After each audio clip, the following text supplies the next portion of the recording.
¿Cuál es el proceso creativo para escribir una crónica? Está bien buena la pregunta, porque bueno, es que más que un proceso creativo, creo que sí es un proceso más de talachero, ¿no? O sea, creo que cuando escribes, o en el imaginario colectivo, la gente cree que escribir es que te llega la musa, ¿no? Y te inspiras, y no, la verdad es que no hay nada más falso que eso. Es una chamba, ¿no? Creo que a García Márquez le llamaba, es carpintería, ¿no? Y pues sí, es muy talachero escribir. Para escribir una crónica, lo primero que tienes que hacer es un acercamiento al tema, ¿no? Por ejemplo, a la muerte, ¿no? No puedes escribir de la muerte en sí, ¿no? Porque es muy amplio. Entonces tienes que cortar, ¿no? Tienes que ir a algo más específico. Entonces, a lo mejor sepultureros, ¿no? Ok, ¿no? Pues vamos a hablar de los sepultureros, ¿no? Pero igual, ¿sepultureros de dónde, no?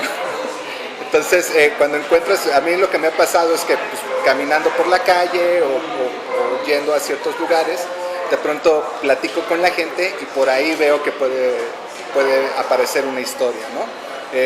Digamos, con los sepultureros, ¿no? De pronto estaba yendo al panteón pues porque luego me gusta tomar fotos en panteones también, para saber la preparación de Día de Muertos y demás.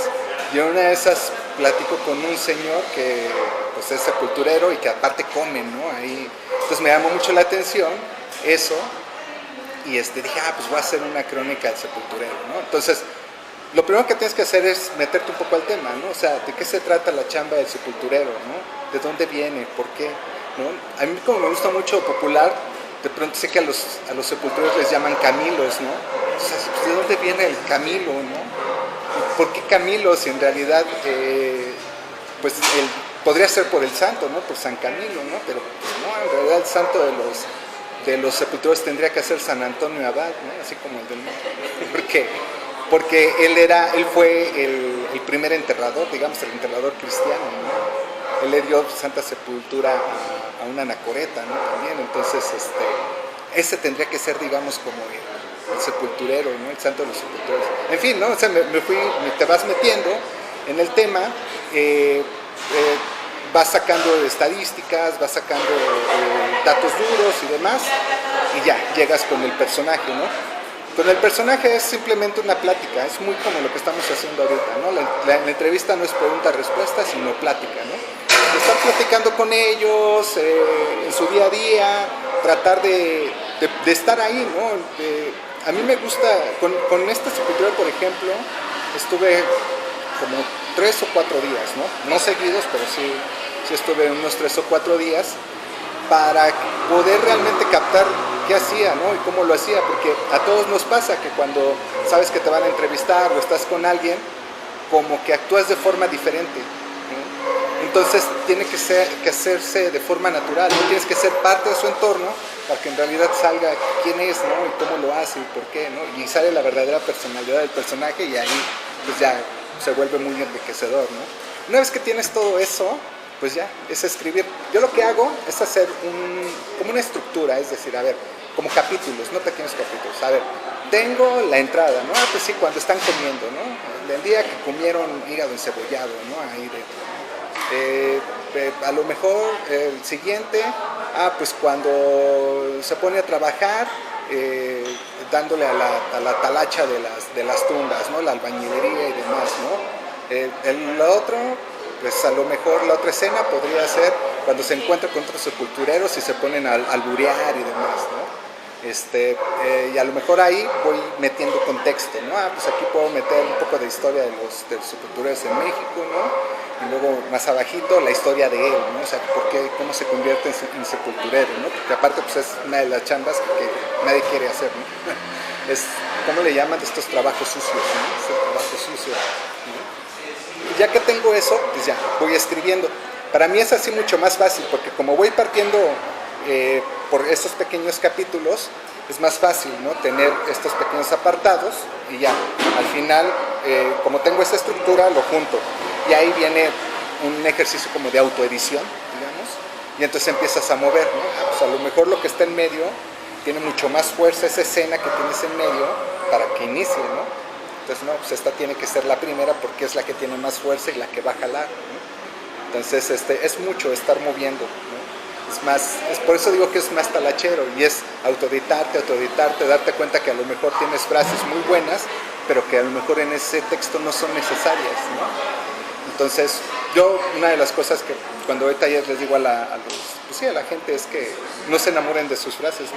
Porque, pues, o sea, puede estar chida, pero en función del texto, en ese momento, pues a lo mejor no funciona, ¿no?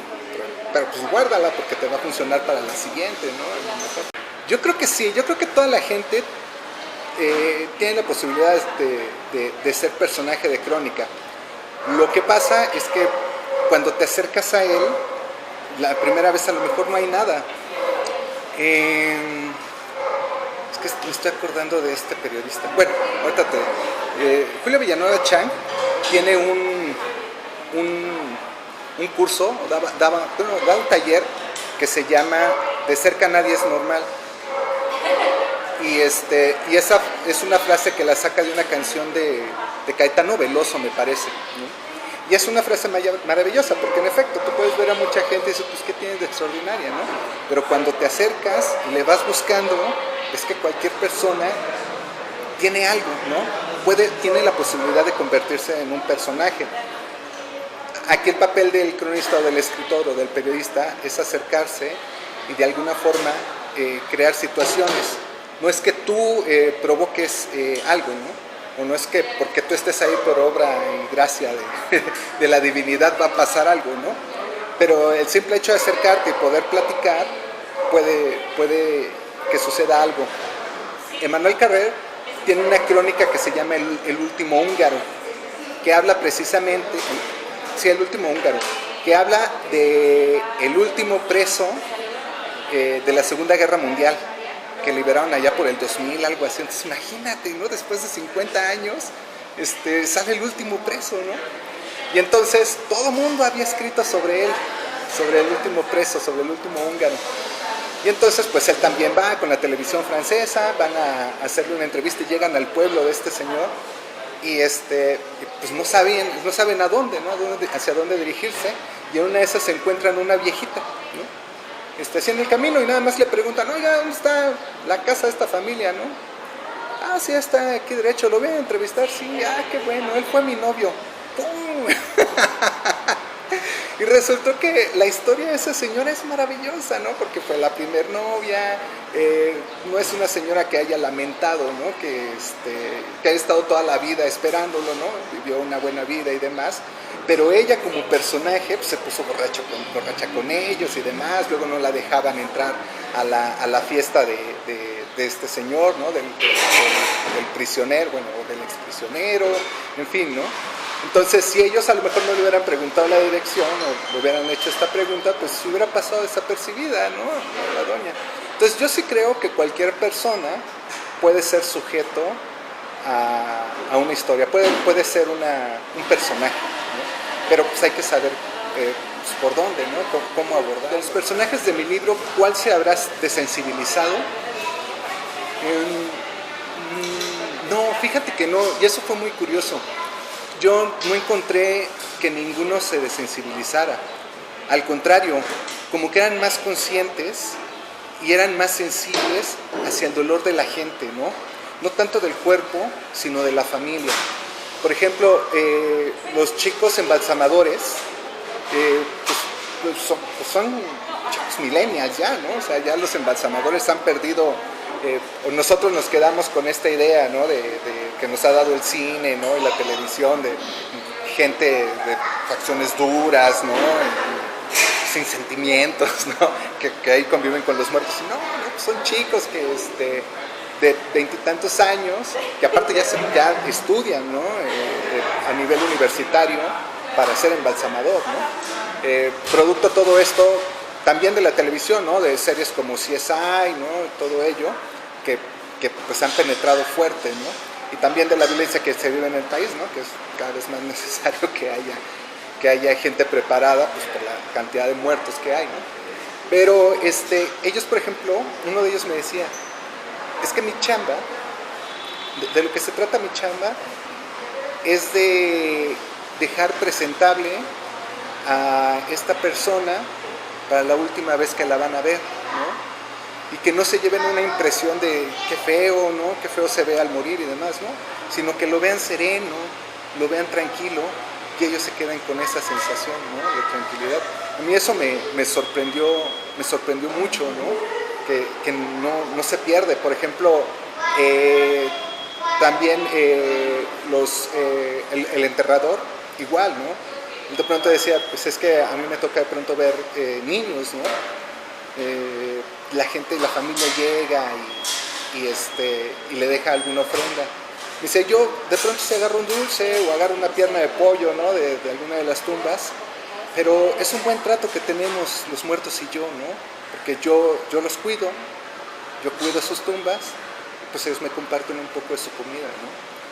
Entonces, es muy curioso, pero no, yo no encontré que ninguno se haya desensibilizado. Incluso el compa que recoge restos en el metro, tampoco. Él me contaba una anécdota muy interesante, ¿no? Que cuando veían, por ejemplo cuerpos de mujeres, ¿no? Entonces, mira, esta sí se ve muy buena, trae buenas tetas o cosas así, ¿no? Y una vez su esposa le preguntó, oye, pero ¿por qué son así, no? Y le decía, mira, o sea, sonaba muy macho, ¿no? Al momento, pero es que si no provocamos la risa, esto nos come, porque es muy terrible todo lo que vemos. Entonces, en algún momento de la entrevista, me contaba que le tocó sacar el cuerpo de un niño que murió en un accidente del metro y se puso a llorar, ¿no? Es que es terrible todo esto. Entonces, no, yo no creo que pierdan la sensibilidad, al contrario, ¿no? Se sensibilizan, creo, un poco más y se hacen más conscientes de cómo es mi acercamiento con la muerte como escritor. A mí el tema me gusta mucho. No sé, de alguna forma yo también me veo muy relacionado con él porque, bueno, nací el 2 de noviembre, por ejemplo, ¿no? Me llaman la atención los muertos probablemente por una cuestión de morbo, ¿no? De esto de ver lo que no tienes que ver, ¿no? O sea, a pesar de que se dice que en este país convivimos con la muerte y demás, y están estas fiestas del Día de Muertos, y X, ¿no? Y hay funerales en donde también se tratan, parecen más fiestas, ¿no? que funerales tristes. En realidad la muerte sigue siendo un tabú, ¿no? Y por eso creo que a mí me gusta como escritor, ¿no? Porque son temas en los que aún hay que profundizar más, ¿no? O sea, a mí me llama mucho la atención por qué la gente le entra a trabajar estos temas, ¿no? En estos oficios, ¿no? Muchos de ellos me decían, es que yo al inicio no quería, ¿no? Y pues es entendible. Yo, por ejemplo, yo no trabajaría como embalsamador, ¿no? A mí, yo pude entrar ahí a la cámara donde los embalsaman y todo, y sí estuve viendo todo, cómo lo hacían y demás, pero, por ejemplo, llegó el cuerpo de un bebé, ¿no? De un niño muy recién nacido, ¿no? Y también a él lo tienen que abrir y demás, ¿no? Tenía poco de haber nacido mi hijo también, me acuerdo. Entonces traté de ver el proceso para ese cuerpo y no pude. Entonces lo único que hice fue tomar mi cámara y a través de la lente fue como vi todo. Y luego la bajaba y veía y no podía ni ver la cámara. Fue como mi filtro para poder ver ese proceso con ese cuerpo en específico. Entonces, yo creo que mi acercamiento como escritor es precisamente desde ahí, ¿no? De redescubrir cómo nos acercamos realmente a la muerte, ¿no? Romper un poco con pues con esta idea, ¿no? De que, sí, ¿no? La muerte para nosotros es festiva, porque no es cierto, ¿no? La muerte para nadie es festiva, ¿no? Y menos en esta época donde nos ha tocado vivir, ¿no? En la que pues, estamos inmersos en violencia y muchas de ellas son así, ¿no? Son violentas. Yo muchas veces me he preguntado de qué manera voy a morir, ¿no? No sé cómo vaya a ser, pero pero yo quiero morirme, por ejemplo, dormido, ¿no? Para mí esa sería la muerte ideal. O sea, yo sí no quiero que me duela, no quiero morirme en un coche, no quiero ahogarme, por ejemplo, que la muerte de ahogarte no sé, en el mar, por ejemplo, ¿no? Que esa no es una muerte dolorosa, pero esa es una muerte muy desesperante, ¿no? O sea, no duele en sí, pero te desesperas, imagínate, se te va cortando poco a poco, no puedes respirar, güey. Entonces, por ejemplo, yo creo que esa ha sido la curiosidad, digamos, o el motivo que me acercó a escribir sobre ello. Pero además fue inconsciente, porque yo cuando escribí pues la gran mayoría de estas crónicas que aparecen en el libro, no las escribí pensando en la muerte, las escribí pensando en personajes urbanos.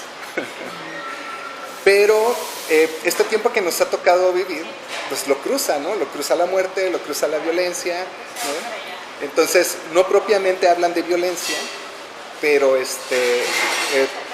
digo, yo no buscaba escribir sobre eso, buscaba escribir sobre personajes urbanos, y sí, hablan de ellos, pero que están muy, muy, muy ligados a la muerte. Yo creo que el límite te lo pones tú, ¿no? O sea, yo puedo hablar de mis límites, ¿no? Ahí sí. Y yo, por ejemplo, no sé, yo cuando entrevisto a alguien, a pesar de que he hablado con víctimas y demás, de pronto me apena mucho, ¿no? Y ya también son cuestiones propias, ¿no? Uno se clava mucho de pronto en la textura, pero hay veces que yo me cuestiono a mí mismo, o sea, ¿con qué derecho vengo a preguntarle a esta persona sobre lo que le pasó, ¿no? A su familia, ¿no? Lo que le pasó a ella misma y demás, ¿no? ¿Por qué tengo que hacer que ella reviva esto, ¿no? Digo, he ido a capacitaciones, he leído varios libros y demás, y por supuesto, o sea, el papel de nosotros del papel del periodista pues es ayudar a la gente, ¿no? En este sentido, no darle voz. No es darle voz, la víctima tiene voz, pero es exponerla, ¿no? Hacer que llegue a más gente esa voz, ¿no? Entonces, si nosotros tenemos esa posibilidad, pues hay que hacerlo. Pero tal vez mi límite vendría a la hora de estar haciendo una entrevista y darme cuenta que la pregunta o lo que estoy preguntando va a causarle más dolor a esa víctima y no le va a ayudar para encontrar, digamos, a su familiar o para exponer el caso que ella necesita dar a conocer, ¿no? Si eso no le va a ayudar y nada más va a alimentar mi ego, pues entonces no va a servir, ¿no? Porque el periodismo no está al servicio de uno ni al servicio del Estado, ¿no? Está al servicio de la gente. Y si uno pierde la brújula en eso, no, estás perdido. Entonces, creo que sí, o sea, yo trato mucho cuando hablo de estos temas, o cuando estoy entrevistando a víctimas y demás, sí trato mucho de fijarme qué estoy preguntando y cómo lo estoy preguntando, ¿no? Para que, hace rato yo hablaba del morbo, ¿no? Pero precisamente acercarse a una víctima con una actitud morbosa, así, bueno, es que a mí me interesa saber qué pasó, ¿no? O sea, ¿cómo quedó tu muerto? Híjole, creo que yo no haría eso, ¿no? Probablemente otras personas sí, pero yo no lo haría si no es que esa información que me va a dar va a ayudar a enriquecer la historia para que eso que ella quiere exponer tenga mayor impacto.